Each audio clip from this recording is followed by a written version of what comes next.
After doing an amazing job on the Days Gone PC port, Nixxes returns to the platform once again with a port of Spider-Man Remastered, which was originally a PS5 exclusive. This is oddly enough the other PS4 exclusive that was remastered for PS5 then ported to PC that I'm talking about, alongside Final Fantasy VII Remake. And that review should come out at some point this year, but I don't fucking know, man. Instead of just treating this like a Digital Foundry comparison, I've decided to use this video as a chance to take a look back at Insomniac's first Spider-Man game before we get to what's on the horizon.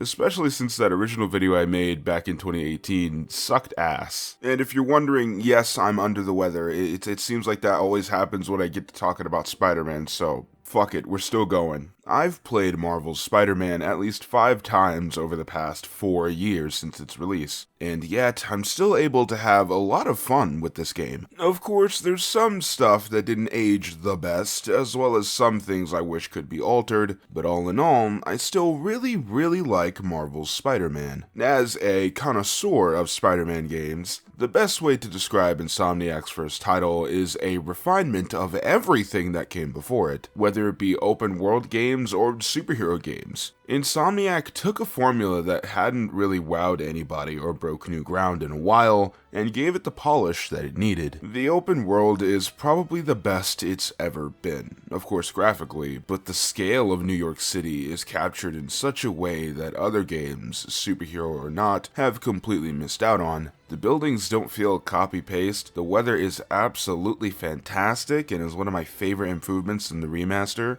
and there's plenty of missions or activities to keep the player occupied. Save for the Ubisoft-esque cell towers that are really fucking stupid, each mission and activity fleshes out Insomniac's interpretation of the character. The backpacks, landscapes, secret landscapes, hideouts, additional villain side missions, the Black Cat missions that set up the DLC, all of it expands this world in a way that is engaging instead of just being extra fluff to make it worth $60. Depending on who you ask, the web swinging in this game is the best it's ever been, or it's the Antichrist. Personally, I think it feels pretty great, it's fast, fun to use, and the animations are still nice to watch on my 6th playthrough. I will say that it's a bit more scripted, if that's the word. It's definitely designed in a way to make the player constantly look cool, regardless of how actually experienced they might be, which is fine as long as you weren't expecting to do any crazy web tricks like in Spider-Man 2 or Web of Shadows. The combat is very different from any other Spider-Man game, or really any other third-person game that I could think of. And yes, there's been many comparisons to the Arkham series,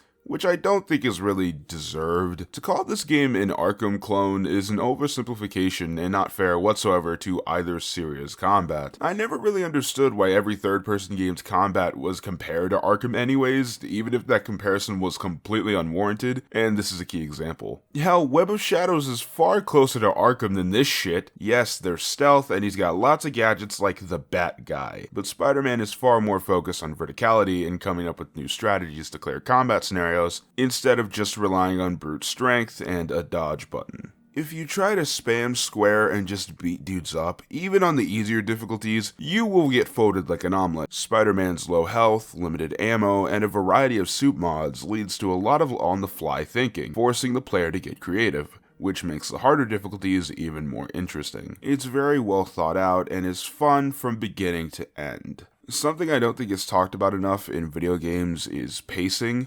especially in the more quote-unquote cinematic games. I say this because Spider-Man's pacing is extremely well done. It's able to make a 14-hour epic feel way shorter, while still allowing the player to breathe in all those cinematic moments. It's a 70-30 split and plays out like a video game with movie-esque stuff, which is the best way to have that meld, allowing us to have all that cool movie shit that's in modern games, while still mostly consisting of swinging, fighting, chasing, and sneaking around. Occasionally, there's missions that take it a bit too far by literally just being a cutscene, but even those parts, while a bit out of place, don't ruin the game or hold it back in any way. However, there is one thing that everybody wants out of this game, including myself at this point. That being the missions with Mary Jane and Miles Morales. I had to bring it up at some fucking point. Save for Mary Jane's second to last mission, I feel like all of these are completely out of place. Had there been one for Mary Jane and one for Miles, I would have ignored them, but they're overused to the point that they bring a well-paced story to a halt for the next 10 plus minutes. I say plus because the worst of which is the mission in Norman's penthouse, which quite literally takes me 20 minutes to complete every fucking time without fail. It's beautiful to see the city from this perspective, and it's a very, very clever way to cover Norman and Harry's backstories,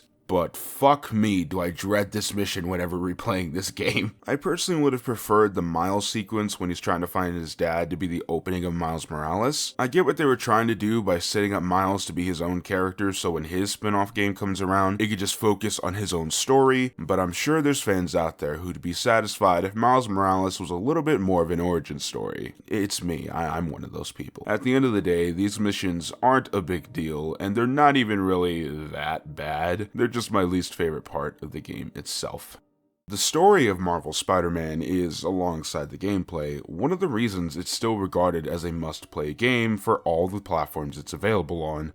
From the very opening, it seems like Insomniac's writing is self-conscious of the character's growing popularity over the past few decades. Because of that, they can lean into the more absurd aspects of the character with an adult tone without feeling like they're losing the audience. The biggest of which being the focus on an adult Peter Parker. We've constantly had adult Spider-Man in games, but not his alter ego, which is one of my biggest gripes with previous interpretations. Marvel's Spider-Man dedicates entire missions to Peter Parker outside of the suit, and I almost wish there was a bit more. Let me play as ground level Peter Parker, you son of a bitch. Mary Jane being a reporter, Miles no longer being Peter's successor, and Aunt May's death at the end of the game are all things that have been done in the character's past, but it's different here. It feels much more matured and fleshed out when compared to Spider-Man media of yesteryear, and you could easily see that in this game's main antagonists. Martin Lee is a typical Spider-Man villain who has a tragic past and some semblance of a conscience.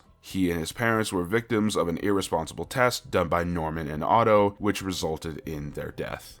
His parents, not Norman Osborn and Otto Octavius. This would be a very fucking different game if they were just ghosts walking around. It's a short and simple backstory, but the dialogue and Stephen L. Young's portrayal were effective enough to get me to care about Lee. That goes for the entire cast, of course. They're all great, but the villains are something else in this game, which is made all the more clear with the characters of Norman and Otto. Norman Osborn is a douchebag rich guy in this game. It's something we've come to expect from the character alongside his borderline sociopathic behavior, but he's different in this game. The most important reveal in this story wasn't Miles turning into Spider-Man, wasn't Aunt May's death, nor was it Harry becoming Venom. It's that all the events of this game were set in motion by Norman's love for his wife, Emily, and his son, Harry. That's something that's a lot more three-dimensional than other interpretations of the character that make him basically a fucking laughing maniacal murderer, which I'm still sure that we'll get at some point, maybe in Spider-Man 3, who knows. That doesn't make those other iterations of the character bad,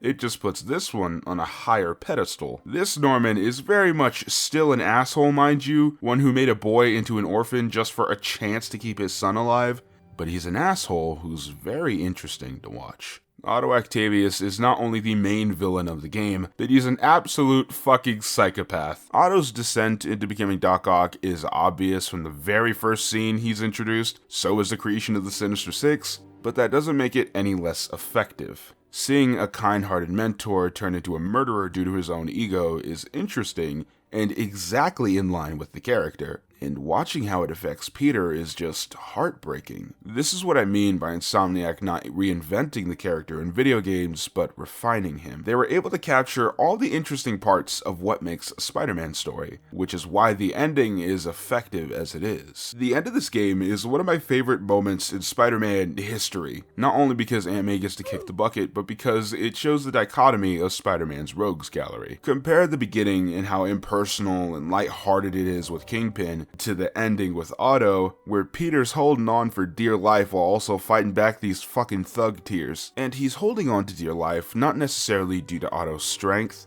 but because of how close he is to Otto. It's only when the latter tries to use Peter's secret identity as leverage twice that he realizes that Otto is lost forever. When Octavius thanked Peter for everything in the lab, that was the last conversation they had before he became Doc Ock. Martin Lee is the typical Spider-Man antagonist, someone who's wrong and has a chance to make it right by becoming the very thing he stood against. He's a hypocritical terrorist, but he's still empathetic to some point. And what does Otto do at the first sight of Lee's failure? He beats the shit out of him. Otto used Lee's want to avenge his parents just like he attempted to use Peter's guilt, making him worse than Norman, at least at this point in the timeline. I don't know what the fuck is going to happen in Spider-Man 2. And all of these emotional moments in the third act, as well as the whole story, are amplified by the soundtrack by John Paisano. It's very obvious that his OST takes a lot of cues from the film composers who have created memorable music for the character. There's a whole lot of Elfman in there with those violin and horn-heavy tracks. There's some Hans Zimmer when it comes to the drum-heavy villain themes, as well as the triumphant motif that reminds you of that first swing in Amazing Spider-Man 2. There's even some James Horner with the more ambient melancholic tracks, which makes me very happy since the first Amazing Spider-Man and its score never really gets any love whatsoever. The fact that I can still hum the major motifs in this OST 4 years later means a lot. It shows how much care and attention was given to this to make you feel like Spider-Man, since you'll be listening to it for the upwards of 15 hours. Also, yeah, I said the game reviewer thing, I earned it, fuck you. I do have small complaints, like how Martin Lee's villain reveal is handled in the final game with this awkward blink and you miss it moment during the bombing scene, but for a Spider-Man story, it really uses the character to his fullest extent, giving us a bright and cheery opening,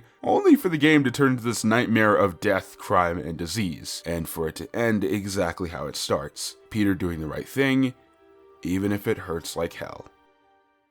Alright, so now on to some remaster specific stuff. This game is a beautiful upgrade from the already good looking PS4 original. The biggest changes are the textures, character models, lighting, as well as the addition of ray tracing, aka something I will literally never use. This was released for the full $60, and depending on who you are, that may seem like a bit of a problem. To be fair, PlayStation exclusive PC pricing seems a bit all over the place. Final Fantasy VII Remake is $70, Days Gone is $60, while God of War and Horizon Zero Dawn are $50? It seems to be up to the publisher themselves, and Insomniac decided to put this remaster up for the full price, which is fine. It's just a little bit odd that the original was bundled with the Ultimate Edition of Miles Morales for $70, and here it's a full-priced game. It's kind of like if Square released the 10-2 remaster for $50, but it's still $60 well spent since Nix's put a lot of work into this PC port. It looks even better than the PS5 release, although the upgrade is marginal. The game's also beyond well optimized. It's able to consistently run at a smooth frame rate on my mid-range daily driver on high settings, and it can even run on very low-end PCs that are incredibly underpowered like my low rig from 2014, which is a big deal because not everybody likes to upgrade their PC every 2 fucking minutes. It can even run in a 4:3 aspect ratio, although there are some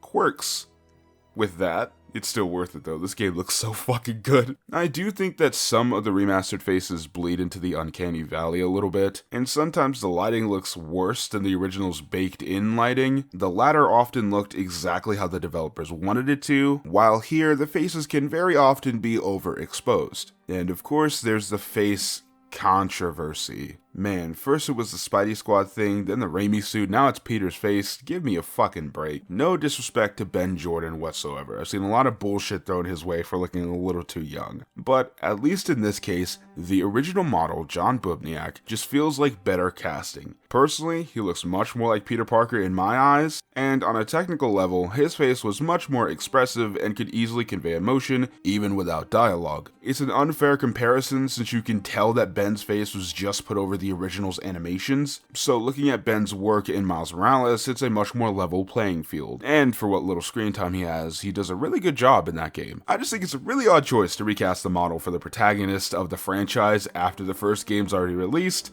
but whatever. Overall, it's a good remaster that improves on the original in lots of ways, with some minor drawbacks. Think of each previous Spider-Man game as a different piece of fruit, each with their own unique style as well as pros and cons. Now think of Marvel's Spider-Man as a fruit salad, consisting of slight bits and pieces of each different fruit. I'm not done yet. Now going down that same train of thought, Spider-Man Remastered is like getting a nice glass bowl and silver spoon to eat that fruit salad with, instead of using that cheap bowl you bought from Target and some disposable plastic cutlery. Back in 2018, I bought Spider-Man for the full $60 on day one, and in 2022, it's still worth the full asking price, albeit thanks to the remastered visuals and included DLC. At the end of the day, this game is amazing, spectacular, sensational, all the bullshit you want to throw at it. If you're like me and only had a PS4 copy, or if you've never gotten a chance to play the game before, Spider-Man Remastered is worth every single penny. I hope you all enjoyed this review of Marvel's Spider-Man. I will be back pretty soon with either Final Fantasy VII Remake or Saints Row, because that's coming out very fucking soon. Then college starts and my plate is overstuffed. Anyways, like, subscribe, and all that jazz. I'll catch you guys next time. Later, kids. Have a good night. Peter, it's time to get up.